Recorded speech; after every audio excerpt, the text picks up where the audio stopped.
মানুষের একটা স্বভাব হলো অল্পতে গুরুত্ব দেয় না, শুরুতে গুরুত্ব দেয় না। পরিস্থিতি যখন চরম আকার ধারণ করে ভয়াবহ অবস্থা তৈরি হয় তখন সেটা নিয়ে টানাটানি করে খুব বেশি তাড়াহুড়ো শুরু করে। একটা উদাহরণ দিয়ে বুঝতে সহজ হবে। আমাদের আলশাফ মেডিকেল সেন্টার মেইন ব্রাঞ্চের পিছনে একটা বড় জিমে একজন বাংলাদেশি জব করেন, বয়স 50-এর আশপাশ।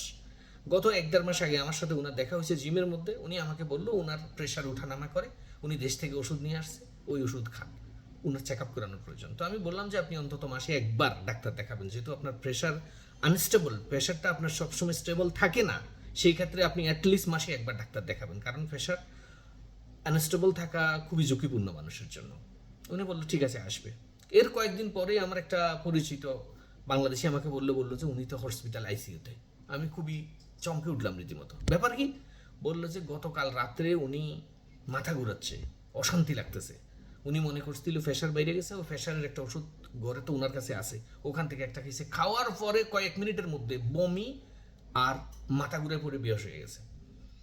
পাশে যারা ছিল ওরা দইরা হসপিটালে নিয়ে গেছে, খলিফা হসপিটালে নিয়ে ডাইরেক্ট আইসিইউতে ডক্টর অ্যাডমিশন দিছে, কারণ ওনার কন্ডিশন ক্রিটিক্যাল। পরবর্তীতে জানতে পারছে ওনার ব্রেন স্ট্রোক করছে। ওনার হয়েছে কি, প্রেশার কত মাত্রায় উঠছে উপরে না জেনে মুখস্থ একটা ওষুধ খেয়ে নিছে। এই ঘটনাটা প্রায় আমাদের অনেক বাঙালির সাথেই ঘটে। আমাদের বাংলাদেশিদের একটা সমস্যা, আমরা বেশিরভাগ সময় নিজের মর্জি মতো ওষুধ খাই। বাসার ভিতরে দেখবো ফোলটা আছে, প্রায় প্রায় সব বাংলাদেশির মোটামুটি বয়স্ক যারা বা 40-এর ঊর্ধ্বে বয়স যারা, এদের বাসায় দেখবেন একটা ফোলটা পাওয়া যায় 22-এর পাশে বা কোথাও না রেখে দিছে। ওইখান থেকে একটা একটু মাথা ঘুরাচ্ছে একটা খেয়ে নিচ্ছে, পেটে ব্যথা একটা খায়, ওই জ্বর উঠছে একটা খায়, সব মুখস্থ। প্রস্তাবে জ্বালাপুরা করতেছে, নিজের মতো কিছু কিছু একটা খাচ্ছে। এটার পরিস্থিতি কি হয়, শুরুতে তো টের পায় না, যখন এটা ভয়াবহ আকার ধারণ করে তখন যায় হসপিটালে। অনেক সময় ডাক্তার কন্ট্রোল করতে অনেক সময় লাগে। এরকম পরিস্থিতি রোগ ব্যাধি যদি শুরুতে ধরতে পারে, শুরুতে যদি ডায়াগনোসিস করা যায়, সেক্ষেত্রে মানুষটাকে সহজে সুস্থ করে তোলা সম্ভব। আমি এই অনুরোধটা প্রায় প্রত্যেক বাংলাদেশিদেরকে বলি, দেখুন আপনার জীবনটা ইম্পর্টেন্ট, সব কিছুর ঊর্ধ্বে আপনি নিজেকে একটু প্রায়োরিটি দেন। আপনি প্রায়োরিটি এই জন্য দেন, আপনি যদি আপনার ফ্যামিলিকে ভালোবাসেন, বাচ্চাকে ভালোবাসেন, নিজেকে ভালোবাসেন, আপনাকে সুস্থ থাকতে হবে। আপনি যদি সুস্থ থাকেন বাকিরা তো সুস্থ থাকবে।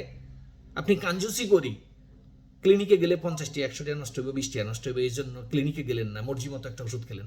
দিন শেষে পরিণতি কি হলো? এখন আইসিইউ থেকে বাকি জীবন, আপনার বয়স হয়তো 50, বাকি 20 বছর আপনি যদি বাইসা থাকেন, আপনি কি স্বাভাবিকভাবে চলতে পারবেন? ব্রেন স্ট্রোকের মানুষ খুব কম, খুব রেয়ার সম্পূর্ণরূপে সুস্থ হয়ে ফিরে আসে। হয়তো একটা পাশ চলে যায়, হাত চলে যায়, পা চলে যায়, প্যারালাইজড হয়ে যায়, অনেকগুলো কারণ হতে পারে। এটা তো শুধু প্রেশারের ক্ষেত্রে বললাম। এইরকমভাবে আমাদের শারীরিক যে কোনো রোগের ক্ষেত্রে, এটা প্রবাসীদেরকে বলি, বাংলাদেশের কালকে একজন আমার বন্ধুর সাথে দেশের ডাক্তার কথা হচ্ছে, একই কন্ডিশন। আমরা নিজেরাই নিজেদের ক্ষতি করতেছি। আপনি অসুস্থ হলে যদি আপনি ওষুধ না খান, হয়তো রোগটা বেশি দিন দীর্ঘায়িত হবে, সময় লাগবে সারতে, কিন্তু বিপদ কম এত দ্রুত আসবে না। কিন্তু আপনি যদি ভুল ওষুধ খান, ভয়াবহ পরিণতি হবে আপনার।